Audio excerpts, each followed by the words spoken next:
Okay. So feel free to chant along with me.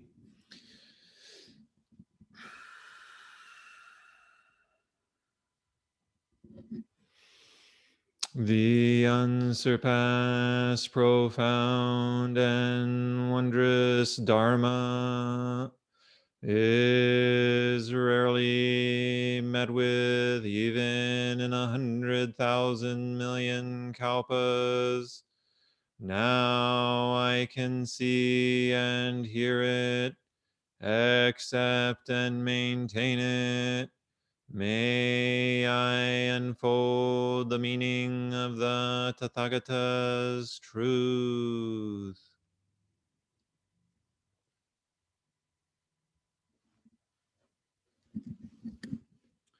We've been looking at this verse from the Tao Te Ching, kind of contemplating it this afternoon.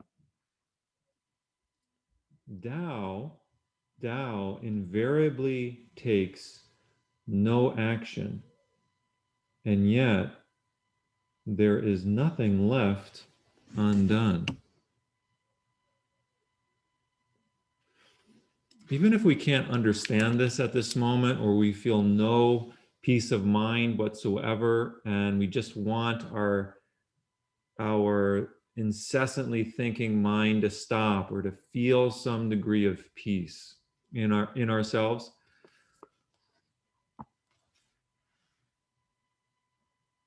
just by listening to verses like this, we're watering seeds for that to take place. Whether or not this makes sense to us in the moment.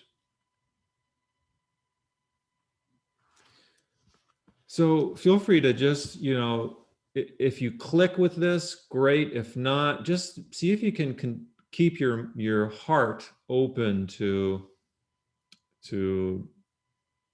this talk.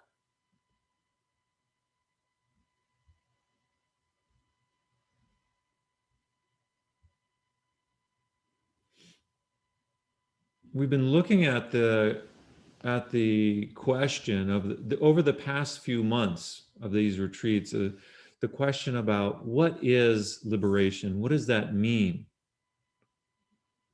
We've looked at liberation from various perspectives: Hinduism, early Buddhist teachings, Confucianism, and now we're looking at the Daoist influence on Buddhism.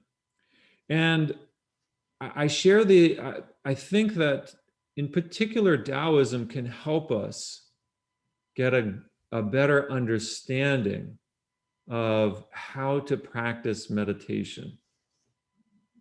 There's certain philosophical concepts that can help us understand better how to bring our mind to a place of ease. And I also want to emphasize here that sometimes we're not always going to feel good in meditation. Sometimes we feel agitation, we may feel anxiety or anger or impatience. Those are all parts of our path, though. And if we try to exclude them and say, this is meditation and this is not meditation, then our practice becomes dualistic. We have a dualistic practice. We sit, and that's meditation, and we should be sitting in some peace and ease. And then there's the rest of my life. But really, Zen is pointing at non-dualism, that if the only place we can find freedom and ease in our body and mind is in the present moment, regardless of our situation and of what we're doing. And so we can't discount feelings that are unpleasant. So we're going to look at this concept of wu-wei.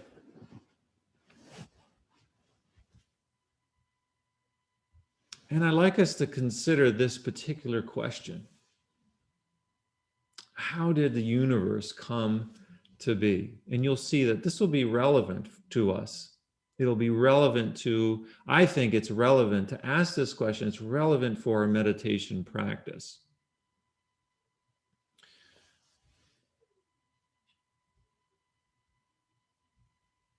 I want to share two stories. One is my own.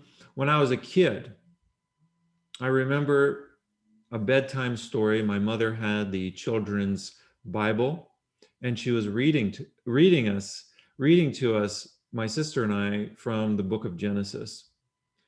And I remember her reading those first stories in there, talking about the creation of the world, and that God created the world within a period of 7 days, and all of these things were made in those various days. The first day, the second day, third day, different aspects of the world came into being. And that was one of the stories, and it was pleasant to lay in bed before going to sleep and hear my mother speaking that story to me. I enjoyed it, and it made an impact, a lasting, indelible impact on the fabric of my being. I can't just undo that or erase it because I think differently now. It's still implanted, in a sense, in my heart because it was my mother saying it, and there was comfort in there. And so that kind of bypasses any logic I might have about that story.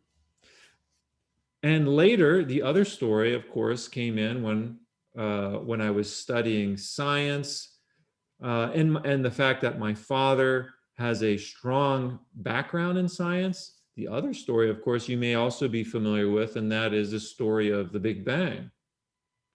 And then, in fact, at that time, it wasn't really expressed to me as a story, but just as a kind of scientific fact almost. Whether it's fact or not remains a question, I think, for some people, for some of us, that may be a question whether it's a fact or not. But regardless, it comes and it seems to question. It seems to question the idea of a God. It questions the idea of a purposeful universe for some people. So I'd like to ask you to consider this question of how do you think the universe came to be? Not somebody else's idea about it, but when you reflect on the question, what would you say? What are your assumptions about this universe, how things came to be? Do you believe, for example, that the universe had an origin? That there was a definite time where things began? Do you think that space or matter is independent from time? Do you think space or matter, the physical universe, is independent from time? What stories for you come to mind when you think about this universe and how we came to be? Maybe just take a few moments just to think about that.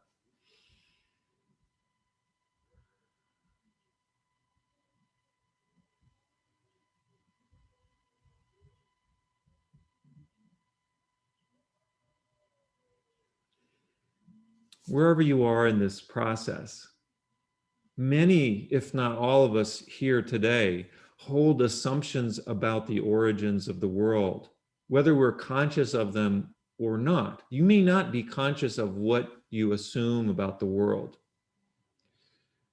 But these assumptions, I would say for most, if not all of us, stem from the cross-fertilization of both Greek philosophy and Christianity. So, for example, consider the idea about whether God created the universe or there was a Big Bang at the beginning. And there have been countless debates between theologians and scientists around the question of whether a divine being could have created the universe or if it just happened as a result of the creative forces of life. Right? There's been debate about this. In both cases, there is the often unquestioned assumption that the universe has an origin that goes back in time. It is assumed that either God started everything as a kind of first cause. Thomas Aquinas is one who talks about God being the first cause of things. You can go back and, everything has cause and effect, and there is a first cause, and that first cause we refer to as God. That's coming from out of the Christian tradition. Or that matter is all that there is. Matter is all that there is. In other words, you cannot come to know anything except through the reality of what exists. I wanted to share with you, this comes from a Greek philosopher named Parmenides. And Parmenides, this is something that he thought. He says, this is not a quote from him, this is just a description of what he believed. He said, with regards to reality, he claims the following: one cannot coherently doubt that thinking is possible and actually occurs. And so thinking, what we do when we sit on a meditation cushion often, too much of, thinking is possible and actually occurs. I don't think any of you doubt that, right? That is undoubted. Number two, thinking must have an object which exists. Thinking must have an object which exists. If we think we're thinking about something real, in other words. Number three, it follows that something exists, something must exist. And number four, what is not, in other words, non-existence, is not a possible object of speech or thought, so that any attempted theory must be incoherent if it involves apparent reference to anything as non-existent. That's a mouthful. Let me repeat that. That's a lot to kind of take in. I don't know if I fully understand it, but let's look at it again. Number four, this is the last one. What is not? What is not? Or maybe another way to say it is non-being, is not a possible object of speech or thought. There's a problem with this from the Daoist perspective. Non-being is not a possible object of speech or thought. You may think this because this is what we've inherited. This is the foundation on which Western civilization exists, that we assume that there must be being and that non-being is impossible, right? So that any attempted theory must be incoherent, means it doesn't make any sense.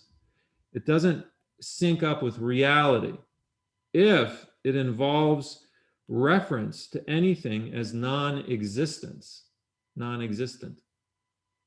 Right? So it's heavy Greek philosophy, but I'm going to pose here that it's the foundation of Western civilization. It's a big chunk of it. It's some of our underlying assumptions, whether we're aware of those assumptions or not. And this kind of thinking poses a problem for us when we're trying to understand Taoism, also when we're trying to understand meditation and trying to sit.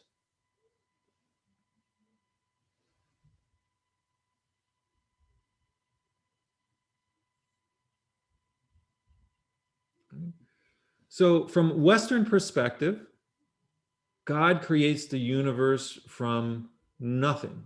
God creates matter. You need God to create matter. And there's this relationship in time. There's a history that is necessary. It's assumed there's history. Right? But then you also have influence from this Greek philosopher and other philosophers as well. Parmenides is just one. But he's claiming that non-existence cannot exist. And this Western philosopher this form of philosophy is never challenged until Einstein. Einstein is the first, to my knowledge, to begin to question this idea. So it's fairly recently in Western thought that we've questioned the idea that non-existence cannot exist. How about with thought itself? With thought itself, this also plays out. When we're sitting on our cushion thinking and we can't get rid of our thoughts, we have this idea that you have either thinking or not thinking. You can't have both thinking and non-thinking. You're either thinking or you're not thinking. And this is itself a kind of dualism that is related to our ideas about the creation of the universe. And it will limit this idea, this particular idea about thought itself limits us in how we actually come to meditate. Right? And we'll see here in just a moment some ideas that might help us. So from a Daoist perspective, we have, the universe came into being in a different way altogether. Actually, we'll see that that's not even a concern for Daoists. There's three ingredients here. There is the Tao itself, which is the laws of nature, which is as simple as saying ice melts at 32 degrees. You cannot bargain with it. You cannot bribe ice to not melt when it's 32 degrees. Right? So that's one, Tao, the laws of nature. The second one is non-existence, which according to Western philosophers cannot be. But Daoism says there is something called, or there is something observable in the universe, that which we call non-existence. You can observe non-existence. How? Well, look at us. We don't exist forever, so therefore there must be non-existence. We came into being. That's existence. But in order for us to come into being, there must be non-existence. There was a time when there was non-existence too. Or maybe there is non-existence. It's not linear like we think in the West.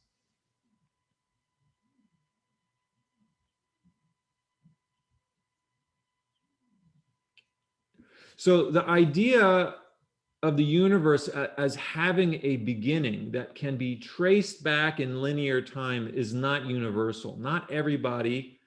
Chinese religions and philosophies such as Confucianism and Daoism don't have as a basic assumption beliefs in the origins of the universe. Early Chinese thought didn't find the need to give an explanation to an origin. The universe simply is. It's a given. The main concern was and is how to live in this life given the laws of the universe, given the Tao. How do we live? How do we synchronize with the laws? How do we synchronize our being with the Tao?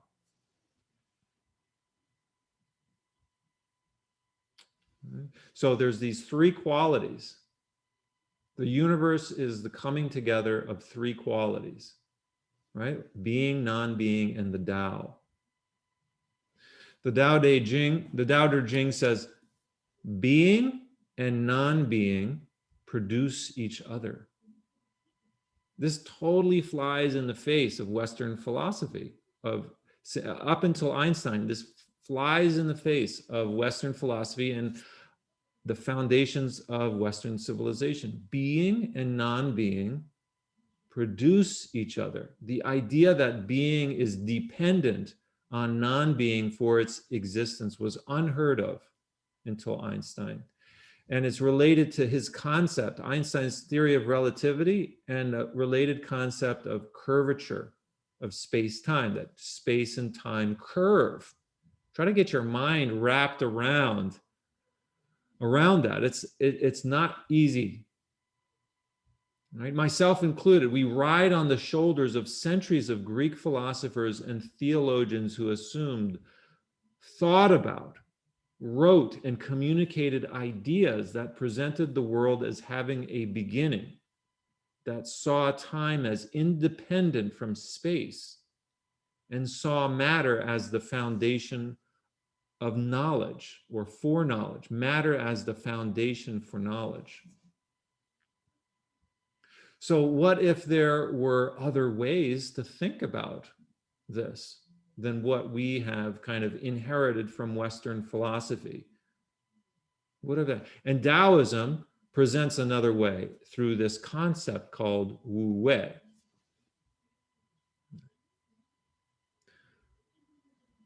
So consider this symbol in Zen. This is where Taoism and Buddhism kind of meet here. Gasho. Gasho means the joining of the palms together, putting the palms of the hands together. And it means the unity of opposites, of this and that. Up, down, high, low, inside, outside, good and bad. All of these things, black and white, all of these things are interrelated. They come together in the joining of the palms. So when we join our palms together and bow to our seat or bow to somebody, this joining of the palms means that we are interconnected, that there is no duality. It's an affirmation of the non-duality of reality, the non-dual nature of reality. And this has connections with what we do on the cushion when we're sitting in meditation, what we do and how we perceive our thoughts. So Zen Master Dogen, in his instructions for meditation, he says, think about not thinking. What kind of thinking is that? Sorry. Think about non-thinking. What kind of thinking is that? Non-thinking. So from this perspective, you can only have thought because there is non-thought, there is no thought. Thought and no thought coexist in the same moment. In the same moment, thought and no thought coexist. You don't have to get rid of thought to get to no thought. No thought is always right there. Right? If we think that we have to get rid of thoughts to get to no thoughts, that's a kind of a dualism.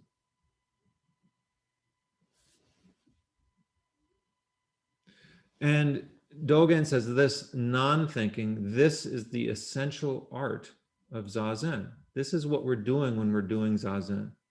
We're practicing non-thinking. That's what non-thinking is. There's a story I want to share from the Eihei Koroku that I think demonstrates well this idea of non-doing, or wu-wei, do non-doing.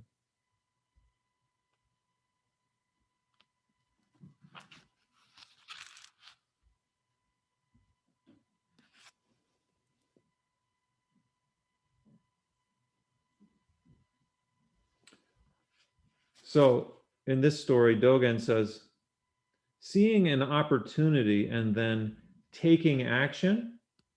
I'm just going to read that part to you. Seeing an opportunity and then taking action. What would you say? Would you generally assume that that's what we do, right? If we see an opportunity to do something, we take an action to get there. We see an opportunity. There's a job posted and I don't have a job. I want that job. So I got to take an action, right? So seeing an opportunity and taking action, Dogen says, is not skillful. He's not saying don't take action. He's not saying don't take any action. He's saying it's not skillful. because the state of mind there is dualistic. Our mind is split when we think in that way. Can you do non-doing? Can you take action with non-doing in mind? Manifesting a body, Dogen writes, manifesting a body and plotting some stance is not accepting the situation. Again, there is this dualistic thinking, and this is not unique to Westerners. I think Dogen is saying, even in Japan, 13th century, people set up these dualisms in their minds. The Tao says to be like water, right? So following the Tao, what does this mean for us? How do we practice this? How is this relevant for us? The Tao says to be like water. Water always stays low. It follows the contours of the shape that it takes. Right? There's a Zen saying, move like the clouds, run like water. This is like, it's synchronizing ourselves with the way nature works. Move like the clouds, run like water is always humble. It goes to the lowest places. The Tao Te Ching says, the best person is like water. The best person is like water. Water is good, right? Isn't water good? Especially good water. Good water is good that you can actually drink. It benefits all things and does not compete with them. It dwells in lowly places that all disdain. This is why it is so near to the Tao.